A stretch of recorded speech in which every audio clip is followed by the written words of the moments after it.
Alors, je disais hier que la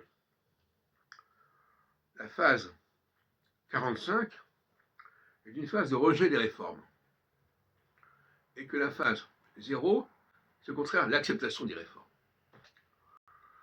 Donc il faudrait réétudier le problème historique sous cet angle-là. Et je pense notamment à la Révolution française. La Révolution française, vous savez que le problème, c'est que dans mon ouvrage, dans mon petit ouvrage, L'astrologie selon Saturne, eh bien,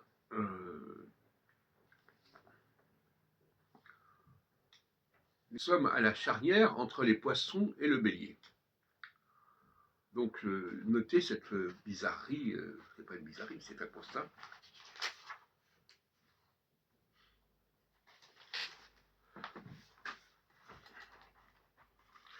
Donc, les événements avaient lieu, en fait, en poisson. Là, c'est dans des degrés, à partir de 330, on est 330 degrés, on est en poisson. Et donc,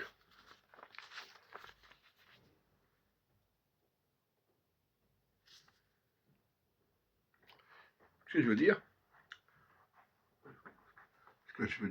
en disant ça, je suis dans le sommet. Ce que je veux dire, je ne dis pas ce que je veux dire, je dis ce que je veux dire. Ça fait différent. Ça, c'est vraiment le processus de débarrassement. On se débarrasse des voyelles. Alors, quand dans les langues comme l'hébreu, on remet les voyelles là où il n'y a que les consonnes. Donc, il semblerait que la Révolution française ait été d'abord un rejet des réformes, notamment celle proposée par Necker. Bon, enfin, je reviendrai là-dessus plus largement une autre fois. Tout comme les grèves de 95 ont été un rejet des réformes, et qu'actuellement, on veut une pause des réformes pour les retraites. Donc il y a toujours un moment où les réformes provoquent une réaction. Et normalement, cette réaction, elle est dépassée, elle est transcendée par la phase 0 qui fait suite immédiatement. Ce qui veut dire que